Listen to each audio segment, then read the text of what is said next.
ओह God, ऐसी सारी चीजें पीछे करने में कितना दम लगाना पड़ता है कि नहीं। तो hello everyone, welcome back to Vidyarthi. मैं हूं कांक्षा, आपकी साइंस टीचर। और भाई क्लास 8 का चैप्टर नंबर 5 देखते ही देखते अब आ गया है, जो कि क्या है, जो भाई अभी मैं कर रही थी, यानी जो मैं धक्का लगा रही थी वही तो है क्या, फोर्स। मैं फोर्स लगा रही थी, यही फोर्सेस अब हम एक्सप्लोर करने वाले हैं कि भैया कभी हम चीज़ों को पुश करते हैं और कभी हम पुल करते हैं। ठीक है, तो यही सारी चीजें जो है अब हम इस चैप्टर में एक्सप्लोर करने वाले हैं। चलिए आइए देखते हैं कि एनसीईआरटी ने आपको क्या क्या दिया हुआ है फोर्सेस के बारे में एक्सप्लोर करने के लिए। उससे पहले बता दीजिए, सब लोग स्वस्थ हैं, एकदम मजेदार, मजे में, हेल्थ वेल्थ सबकी बढ़िया है कि नहीं? बढ़िया ही रहनी चाहिए। चलिए स्टार्ट करते हैं।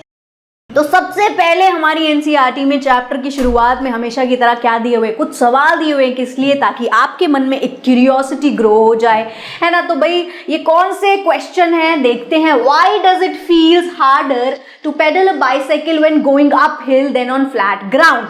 अब देखो, अगर आप कहीं पहाड़ों पे या किसी ढलान पे साइकिल चला रहे होते हो तो पेडल जो है बड़े फोर्स के साथ मारने पड़ जाते हैं, है ना, काफी प्रेशर उसमें लगता है।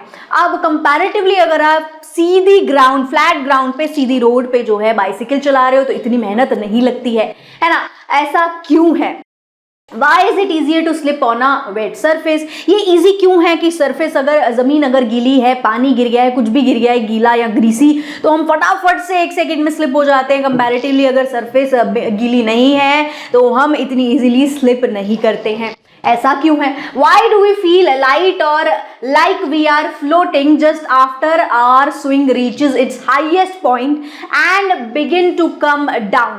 ऐसा हमें लाइटर या फ्लोटिंग वे में क्यों, हम उड़ रहे हैं हवा में, ऐसा क्यों लगता है, लाइट क्यों लगता है हमको जब हम किसी झूले पे ऊपर जाते हैं हाईएस्ट पॉइंट पे, और फिर जब वापस आ रहे होते लग रहा होता है ना, मजा सा आ रहा होता है, वही तो मजा है। ठीक है, अब यहाँ मैंने हमेशा की तरह आपको फिर से एक क्वेश्चन दे दिया है। क्या? How is pressure related to force and area? ये थोड़ा सा डिटेल वाला क्वेश्चन है। वैसे तो आगे चैप्टर में आप चीजें पढ़ोगे, उसके बाद थोड़ा सा आप इसको लिंकअप कर पाओगे, बट चाहो तो इसका आंसर जो है खुद फाइंड आउट करके मुझे कमेंट बॉक्स में बताएंगे कि जो प्रेशर है, अब भाई हम पढ़ने वाले हैं फोर्स के बारे में, लेकिन प्रेशर जो है वो फोर्स से रिलेटेड होता है और एरिया से भी रिलेटेड होता है। कैसे?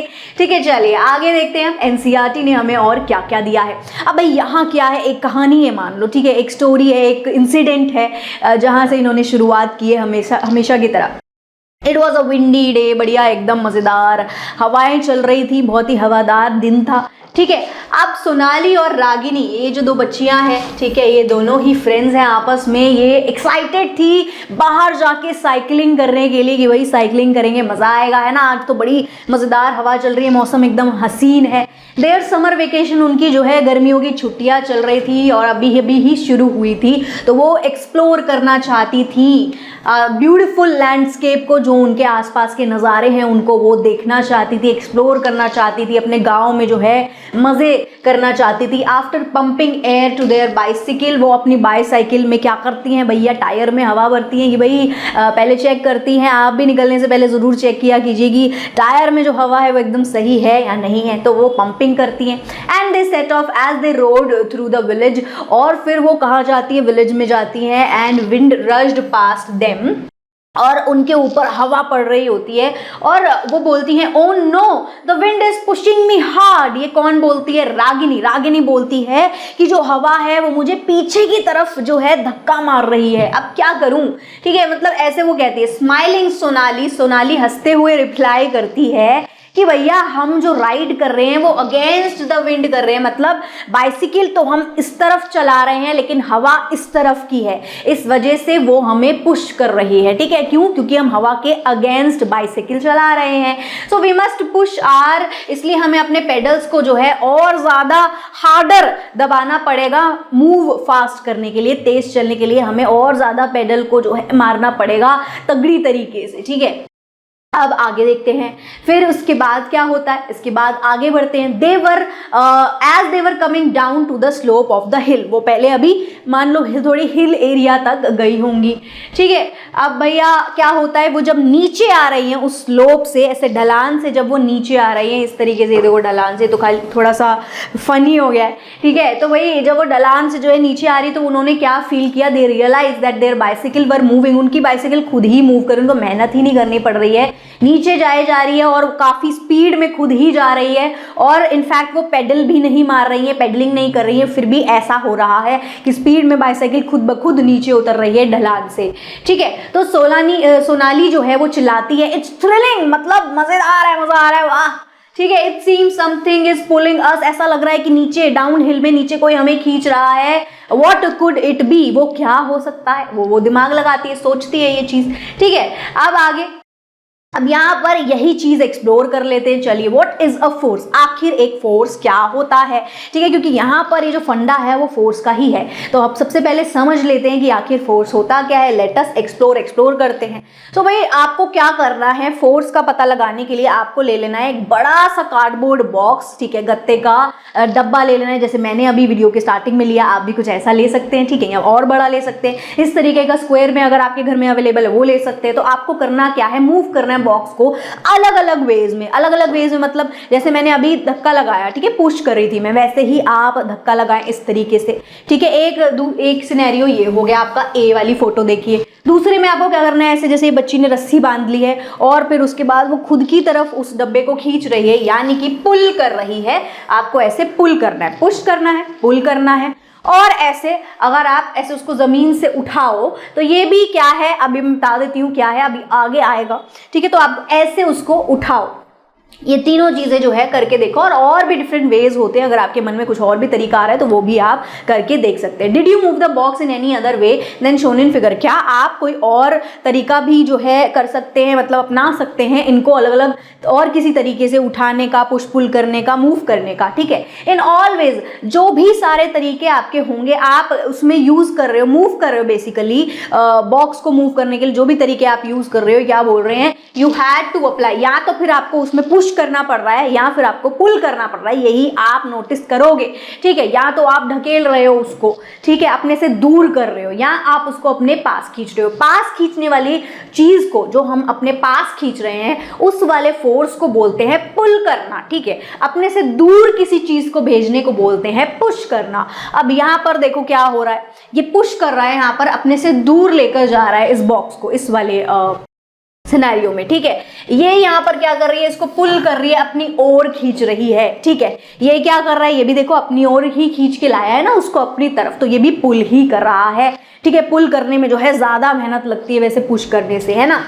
अब देखो यहाँ पर, चलिए, इसी को क्या बोलते हैं, द पुश और पुल अप्लाइड ऑन ऑब्जेक्ट। अगर हम किसी भी ऑब्जेक्ट पे एक तरीके का पुश या पुल लगा रहे हैं, इसी को कहते हैं फोर्स लगाना, दिस इज कॉल्ड फोर्स, ठीक है। यही डेफिनेशन हो गई फोर्स की, लो जी आपको मिल गई, आपको पता चल गया फोर्स क्या है ना। पुश और पुल जो होता है किसी भी ऑब्जेक्ट पे जब हम लगाते हैं तो उसी को कहते हैं फोर्स। चलिए, What can a force do to the bodies on which it is applied, ठीक है। अब फोर्स क्या कर सकता है उन चीजों पे जिस पर हम उस फोर्स को अप्लाई कर रहे हैं, यानी उन चीजों के साथ, उन मटेरियल, उन ऑब्जेक्ट्स के साथ क्या होगा जिस पर हम फोर्स लगा रहे हैं।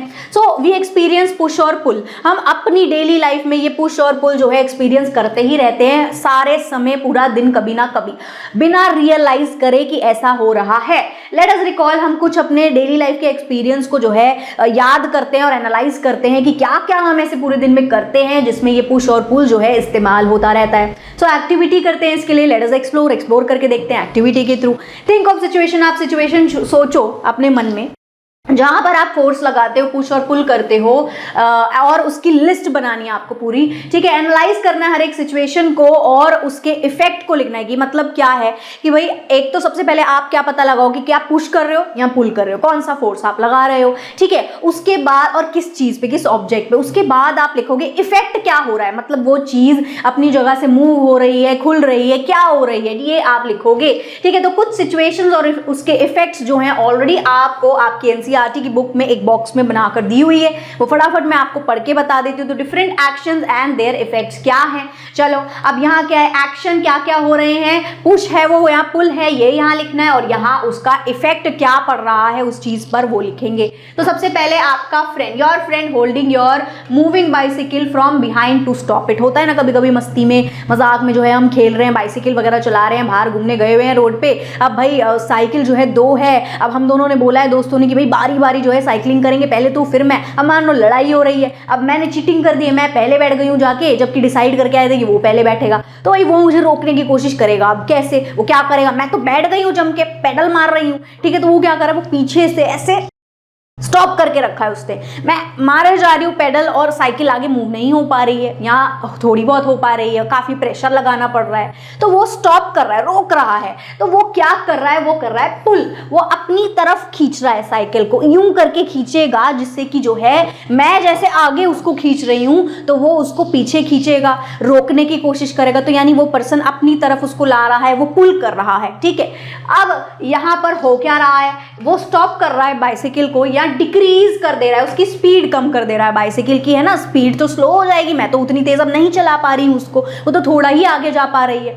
अब दूसरी सिचुएशन क्या आ गई, hitting a moving ball with a bat. अब बैट बॉल हम खेलते हैं, क्रिकेट खेलते हैं, अब बैट पे ऐसे जैसे बॉल आ रही है, आपने यू करी, ठीक है, आप क्या कर रहे हो, आप अपने से दूर भेज रहे हो उस बॉल को, पुश कर रहे हो, धक्का लगा रहे हो, दूर की तरफ वो जाके गिर रही है। तो इससे क्या हो रहा है, इसे क्या कह रहे हैं, इसे कहते हैं पुश करना, ठीक है। इससे क्या हो रहा है, बॉल की जो डायरेक्शन है, मूविंग बॉल की जो डायरेक्शन है, अभी वो इस तरफ आ रही थी, मेरी तरफ आ रही थी, अब वो दूर, मेरे से दूर चली गई, ठीक है, यानी उसकी डायरेक्शन बदल दी हमने।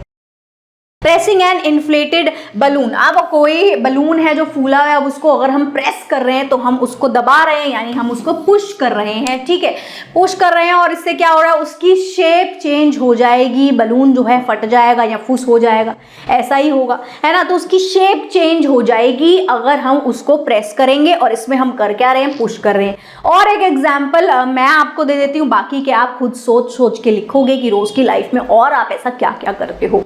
जैसे कि सबके घर में भैया डोर होते हैं, ठीक है, तो आप यहाँ पर लिख सकते हो कि अगर आप ओपन कर रहे हो, ठीक है, ओपनिंग अ डोर।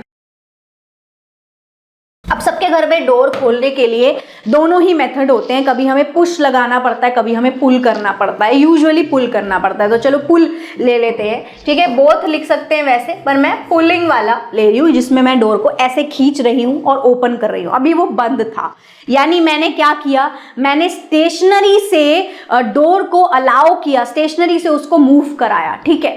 तो यहाँ पर मूवमेंट क्या हो रही है, door is moving, door is moving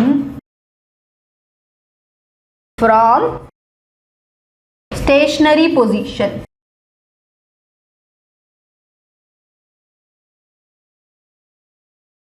अभी तक वो स्टॉप था, वो बंद था, वो रुका हुआ था, या वो रेस्ट पे था, ठीक है, रेस्ट से मैंने उस डोर को मूव करा दिया खोलने के लिए। चलिए अब आगे देखते हैं। हमने इस सारे बॉक्स से, इन सारी चीज़ों से, सारे इफेक्ट से पूरा करके कंक्लूड क्या किया, क्या हमें मिला, क्या फाइंड आउट किया हमने, क्या कंक्लूजन निकाला इसका। What do you conclude from these example, इस एग्जाम्पल से आपको पता क्या चला, आपने पता क्या करा है। Does a force cause moving object to stop, क्या इससे आपको ये पता चला है कि जो फोर्स होता है, जब हम किसी चीज़ पे फोर्स लगाते हैं तो कोई हिलती हुई चीज़ स्टॉप हो जाती है, और ऑपोजिट भी हो सकता है कि कोई स्टॉप हुई चीज़, यानी रेस्ट वाली चीज़, स्टेशनरी वाली चीज़ मूव करने लग जाएगी, ठीक है। या फिर क्या होगा, स्पीड किसी चीज़ की चेंज हो जाएगी, या डायरेक्शन जो है चेंज हो जाएगी किसी चीज़ की, जैसे बॉल की डायरेक्शन चेंज हो गई थी, साइकिल की स्पीड चेंज हो गई थी, ऐसे ही शेप, बलून का शेप चेंज हो गया था। अब यहाँ एनसीईआरटी ने भी आपको इसी तरह के कुछ एग्जाम्पल दे रखे हैं। देखो ड्रॉअर को हम क्या है, खींच रहे हैं, इस तरीके से पुल कर रहे हैं, बाहर निकाल रहे हैं, तो वो पहले रेस्ट पे था, अब हमने उसे मूव कर दिया। अब ये देखो रबर बैंड है, ठीक है, रबर बैंड को दोनों तरफ से ऐसे खींच रहे हैं, लेकिन अपनी ही तरफ खींच रहे हैं, तो ये हम एक पुल लगा रहे हैं, ठीक है, पुल कर रहे हैं हम उसको। यहाँ पर क्या हो रहा है, अब ये जो है इसने फील्डिंग कर रही है भाई, ये इसने बॉल पकड़ ली है, ठीक है, रोकने की कोशिश करी है बॉल को, तो बॉल तो कहीं और जा रही थी तेजी से जो है, लेकिन इसने जब उस पे ऐसे हाथ लगाया, इस तरफ लाना चाहा, तो वो एक पुश करना चाह रही है, तो यहाँ पर क्या हुआ है, यहाँ सीधे सीधे पुश हो रहा है। ठीक है, चलिए वहाँ पुल है, वहाँ पुल है, यहाँ पर पुश हो गया है। अब आगे बढ़ते हैं। तो हमारी डेली लाइफ में हम बहुत सारे तरीके के फोर्स से रिलेटेड जो है एक्शंस करते हैं, जैसे कि ड्रॉअर को खोलना, रबड़ बैंड को स्ट्रेच करना, बॉल को रोकना, फुटबॉल को किक करना। वो क्या होता है फुटबॉल को किक करना, भाई कौन कौन बताएगा मेरे को। अब भैया पुल कर रहे हैं, पुश कर रहे हैं, क्या कर रहे हैं हम पुल तो नहीं कर रहे, अपनी तरफ तो नहीं ला रहे हैं ना उस फुटबॉल को, सेम बॉल वाला फंडा सेम लगेगा, हम पुश कर रहे हैं उसको दूसरी तरफ, दूर भेज रहे हैं। अप्लाइंग बाइसिकल ब्रेक्स, ठीक है, अगर बाइसिकल की ब्रेक्स लगा रहे हैं तो वो क्या है, रोलिंग चपाती, चपाती को ऐसे रोल कर रहे हैं, बेलन से मम्मी जो है बेलती हैं उसको। Turning N auto rickshaw steering handle, जो ऑटो रिक्शा का स्टीयरिंग हैंडल होता है, जब उसको यूं यूं करके ऐसे कहीं घुमा रहे हैं, तो ये सारी चीजें हैं जिसमें फोर्स अप्लाई हो रहा है। और कैसा फोर्स है, या तो पुश है या फिर पुल है। ये देखो फुटबॉल को क्या कर रहे हैं, ये पुश कर रहे हैं। ठीक है, ये देखो ये हिला रहे हैं, ये देखो इसमें भी क्या प्रेशर लग रहा है। ठीक है, इसमें ध्यान से नोटिस करेंगे। ये वाला मुझे कमेंट बॉक्स में बताएंगे कि जो चपाती होती है उसको जब रोल कर रहे हैं यूं और यूं, तो ये कौन सा फोर्स है। ठीक है, चलिए आगे देखते हैं। आगे क्या करना है आपको, आगे भाई आपको ये विद्यार्थी की वेबसाइट पे जाना है हमेशा की तरह, और जो भी आपको हेल्प चाहिए, बुक चाहिए, वीडियो चाहिए, सैम्पल पेपर चाहिए, एमसीक्यू की प्रैक्टिस करनी है, या फिर अगर आपको बुक डाउनलोड करनी है, इंपॉर्टेंट क्वेश्चंस चाहिए, तो सारी चीजें आपको मिल जाएंगी बिल्कुल मुफ्त में। कहाँ पर, ई विद्यार्थी की वेबसाइट पर जाना है और फ्री डाउनलोड फटाफट से कर लेना है, लेकिन वीडियो पूरी देखने के बाद जाएंगे। चलिए आगे देखते हैं। What effect can the application of force have an object? ठीक है, यहाँ पर ये क्या बोल रहे हैं कि भैया क्या इफेक्ट पड़ता है उन चीजों पर, एप्लीकेशन ऑफ फोर्स, वो जो फोर्स हम अप्लाई कर रहे हैं चीजों के ऊपर, उसका क्या इफेक्ट आता है चीजों के ऊपर। ठीक है, तो the force applied on an object में, तो जो फोर्स अप्लाई किया जा रहा है ऑब्जेक्ट के ऊपर, उससे क्या क्या हो सकता है। उससे एक ऑब्जेक्ट मूव करेगा, रेस्ट पोजीशन से, स्पीड चेंज हो सकती है किसी की और वो मूव करने लग जाएगा। अगर वो मूव कर रहा था पहले से ही, मतलब मूव कर रहा है अगर, और ऐसे जैसे बॉल आई इस डायरेक्शन से और हमने यूं किक कर दी या ऐसे करके मार दी, तो यानी उसने क्या किया, उसने अपनी डायरेक्शन जो है चेंज कर ली है। Change the direction of motion of an object. ठीक है, और वही की चेंज द स्पीड भी चेंज हो सकती है यहाँ पर। और डायरेक्शन वाला देखो, इसमें बॉल की डायरेक्शन यहाँ चेंज हुई है, ऊपर था स्पीड मतलब क्या हो गया, वही कि बच्चा वो जो बाइसाइकिल को पीछे से रोक रहा था, ठीक है, तो यानी उससे क्या हो रहा है, स्पीड उसकी डिक्रीज हो गई, या चलाते चलाते कोई रोकने लग गया बीच में तो उसकी स्पीड चेंज हो गई। ठीक है, bring about change in shape, और जैसे बैलून की क्या चेंज हो गई थी, शेप चेंज हो गई थी, ऐसे ही चीज़ों की शेप भी चेंज हो जाती है। जैसे कि सिंपल वो रोटी बना रहे हैं जब हम, तो उसकी शेप चेंज हो रही है ना। ऐसे ही इस तरीके के कुछ इफेक्ट्स होते हैं, और भी कुछ इफेक्ट्स होते हैं। मेनली ये इफेक्ट्स होते हैं जो चीज़ों के ऊपर आते हैं, जो देखने के लिए आपको मिलेंगे।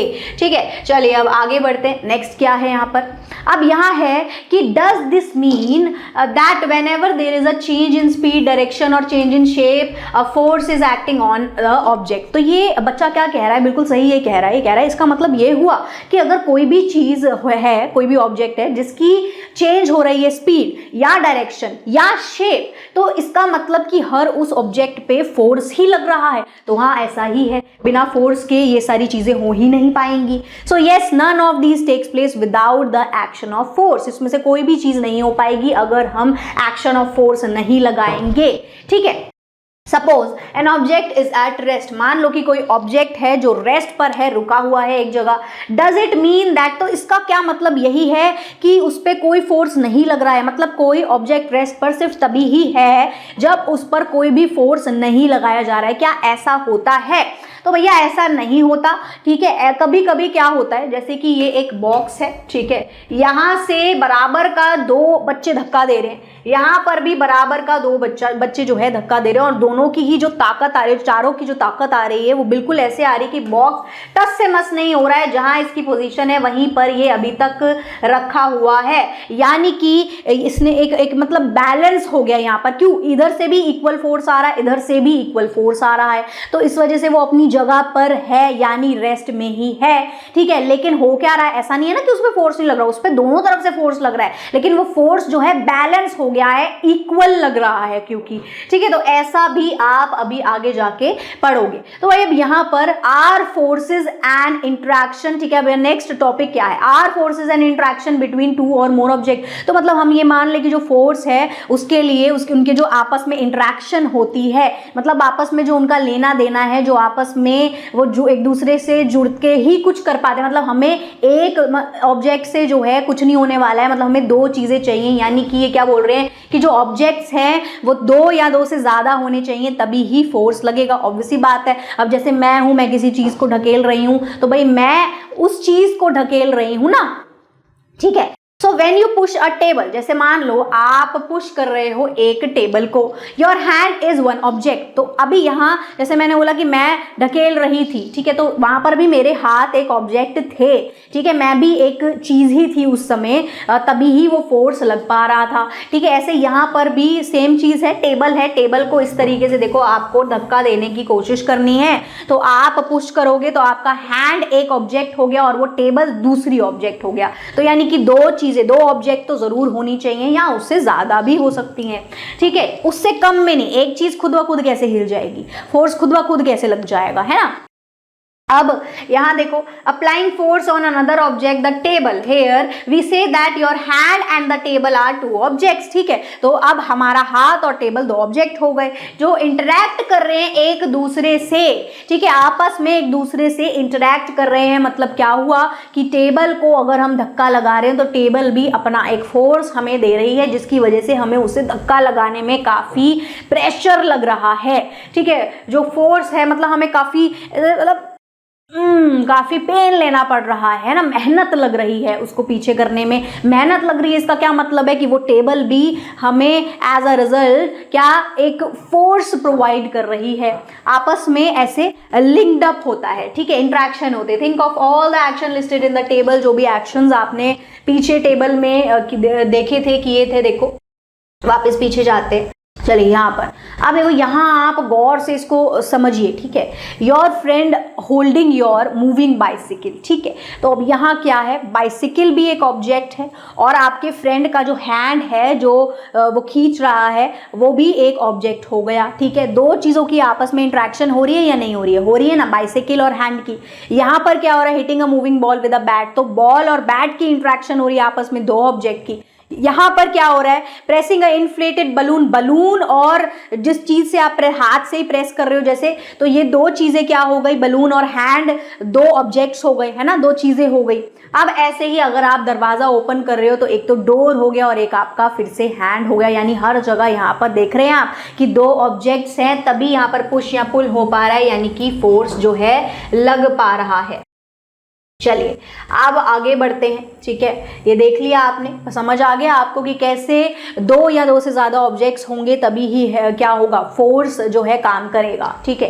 Do you notice that forces result only when two objects and are interact. अब जो टेबल है उस टेबल में अभी अभी आप क्या नोटिस करके आए हो कि आपस में दो ऑब्जेक्ट इंटरैक्ट कर रहे हैं इन सम वे और द अदर। मतलब भाई कैसे, तरीका, मेथड वगैरह अलग अलग हो सकता है, लेकिन आपस में दो ऑब्जेक्ट इंटरैक्ट कर रहे हैं। फ्रॉम दीज एग्जाम्पल्स हम ये इन्फर कर सकते हैं, हमें क्या इन्फॉर्मेशन मिल रही है इससे, कि एटलीस्ट दो ऑब्जेक्ट होने चाहिए आपस में इंट्रैक्शन करने के लिए, तभी ही फोर्स जो है वो काम करेगा टू कम इनटू प्ले, ठीक है।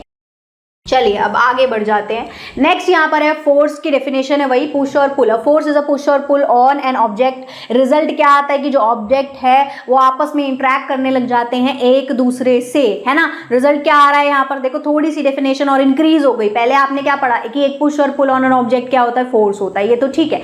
रिजल्ट उसका क्या आ रहा है, resulting from the objects interaction with another object, ठीक है। तो आपस में जो ऑब्जेक्ट्स हैं, रिजल्ट क्या है कि उनका आपस में इंटरैक्शन हो रहा है और फोर्स तभी प्ले हो रहा है। अब ऐसा यूनिट होती है हमारी, जैसे हमने हर चीज में पढ़ी है कि भैया हर चीज की ऐसा यूनिट हम पढ़ते आ रहे हैं, वॉल्यूम की, मास की, इसकी उसकी, है ना। ऐसे यहाँ पर ऐसा यूनिट फोर्स की भी होती है जो कि न्यूटन होती है। इसके लिए आप स्मॉल n नहीं लिखेंगे, ये गलत हो जाएगा। इसका सिंबल क्या होता है, कैपिटल N, ये है न्यूटन, ठीक है। तो फोर्स को जब भी हम कैलकुलेट करते हैं तो हम किस में करते हैं, न्यूटन में करते हैं। जैसे साफ बात यह है कि पहले आप पढ़ के आए हो कि बहुत सारी चीज़ें कैसे आप कैलकुलेट करते हो, केजी में, लीटर में, मीटर में, मिलीलीटर में, है ना। माइक्रोब्स जो है होते हैं जो बिल्कुल माइक्रोस्कोपिक होते हैं, उनको हम माइक्रोमीटर और उससे भी छोटी छोटी जो है नैनो यूनिट्स में जो है मेजर करते हैं। ऐसे ही जो फोर्स है उसके लिए न्यूटन वर्ड यूज़ किया गया है। और न्यूटन, आप सोच रहे होंगे कि न्यूटन फिर से कोई साइंटिस्ट है, साइंटिस्ट ही हैं ये, इन्होंने ही ऐसा यूनिट जो है